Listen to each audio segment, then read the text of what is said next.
Hey guys, how's it going? Fab here with Iowa Budget RC Bashers, and we're back here with the Tamiya QD Midnight Pumpkin. And apparently I can't talk this morning because this is the third time I tried to say that.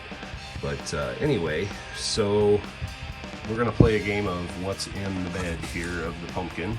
And so what we've got is just a cheap speed control from Amazon, and a cheap servo. This is actually a pretty darn nice servo, and I will open it up here in a second.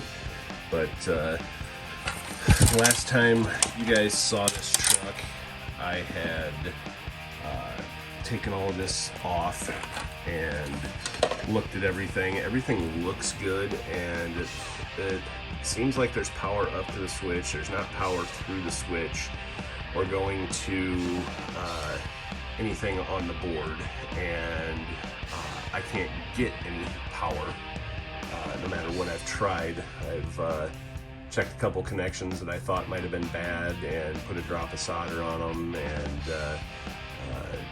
the switch seems to be okay, so I don't know, but we're gonna rip all this stuff out of here, including the 5-wire servo, and we're going to put regular electronics in it, and then I'm going to run it off of 7.4 LiPo for now. These can actually go, you can use a 3S LiPo because these were designed for 9.6 to 12 volts with the battery packs. So what I'm going to do for now is just run what I've got, but we're going to start cutting this stuff out of here and see what we can do. Alright, so here's the radio I'm going to use, and I actually took the crystal out of the receiver that came with it, and tried putting that in the board for the pumpkin. You can see it right there, so that's the crystal that is supposed to be in this receiver, and yeah, still no luck with that. But so we're going to be using, it's an old Airtronics Saber Sport that is in mint condition. The guy said he lost the box for it. There was a hobby shop out in Washington, and he lost the box for it because the box got damaged or something, and he just had this sitting around on the shelf. So I'm pretty happy to have that. That's going to be a cool retro yet modern addition here. That will go good with this. Let's get it open here. There's still dirt and mud up here on the bench from when we took the rock crawler mudding.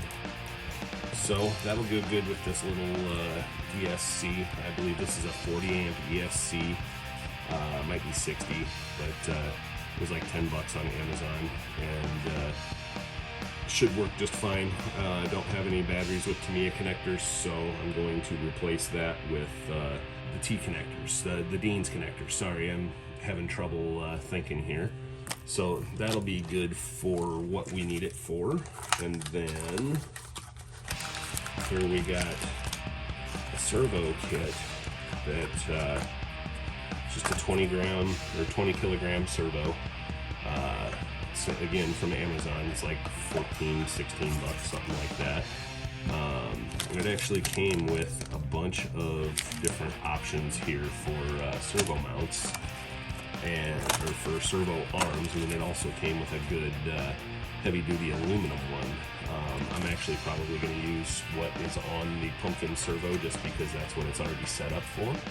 But it's nice to have that stuff if we need it. You know, you could use, if I needed to, I could use that long one there and screw that into the chassis going crossways or something to hold the servo in if needed. But anyway, so what we're going to do now is, the first thing I'm going to do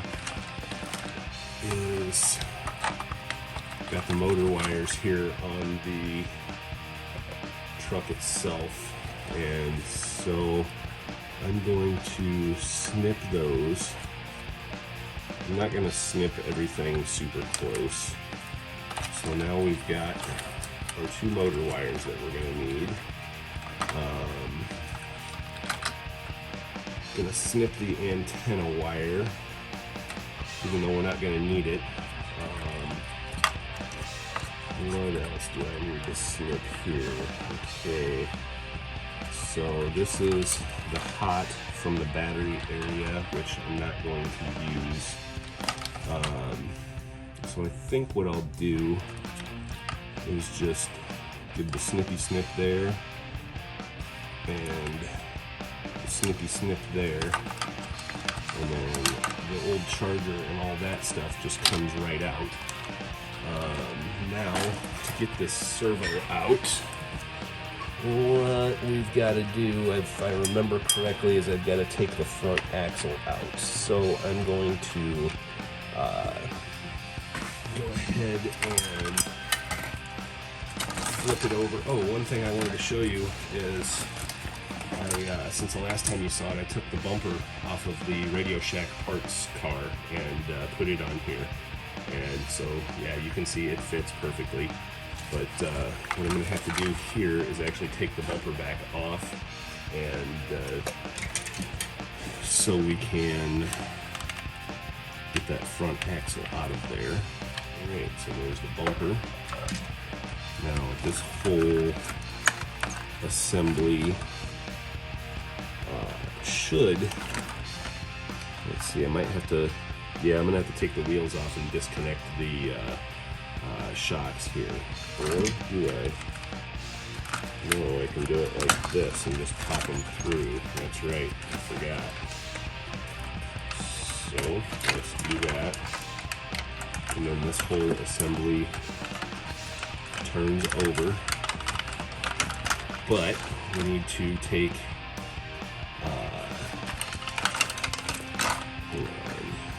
Alright, I'm going to snip the servo wires just to free everything up. This will make it a lot easier for me. I don't plan on reusing this at all, so not a big deal to me.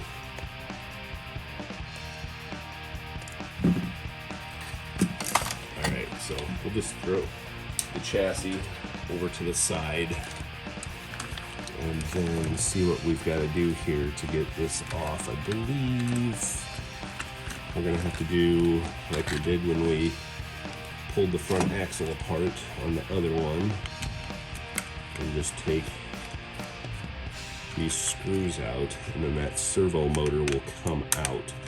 It's been, probably 1993 the last time I did this to QD Pumpkin.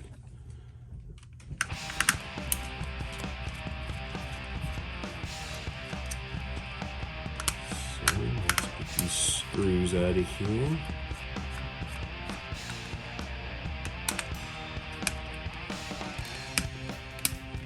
That one was a little over tight. Probably has never been out of there.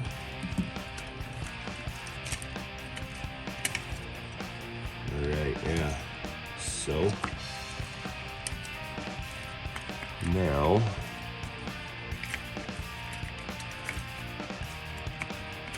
that servo just kind of sits in there. So all we really need to do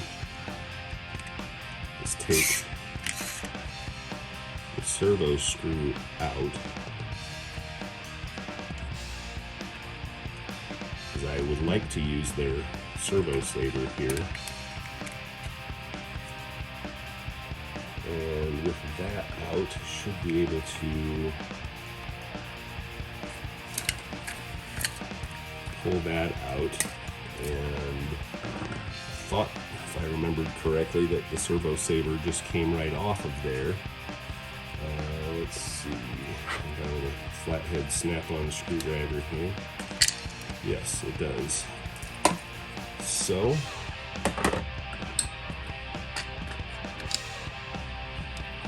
now we can test fit our new servo, which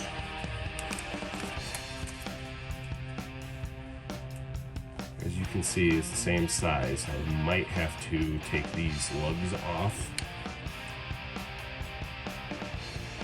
I don't remember if I did that or not on the other one. I think I had to take one set of them off. Stick the servo plug down through the hole.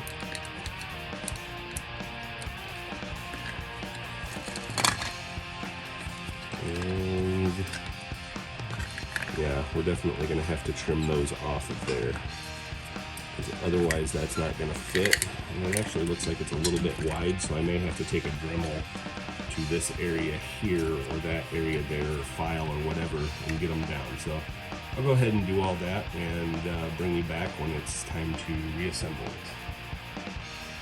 Alright, so I think I got a situation that will work here. The tie rods that are a little bit of an angle, and I don't like that, but I couldn't use the original Servo Saver setup because it would be too far offset, I think. As you can see, it's like super close to rubbing there. If I have to, I'll make something on this, or make this work somehow. Sorry for my shitty camera work there, but you see the servo fits right in there, and all I did was take a hobby knife and cut those ends off of there that are typically servo mounts, and now it's solid in there. I'm going to have to make that Servo Saver work because this is too much of an angle inward with the tie rod ends, and so it's not going to steer, I've determined, after putting the other case on.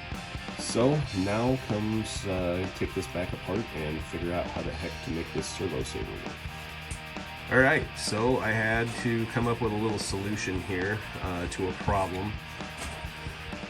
Didn't notice it, and I should have right away, but the old servo had a step down on the top of the case. This one's got a little bit of loops, a little bit of a step down, but not much. And what it was doing was interfering with the case. So I've got a little bit more cleanup trimming to do, but now it clears the back of the servo and fits together as it should.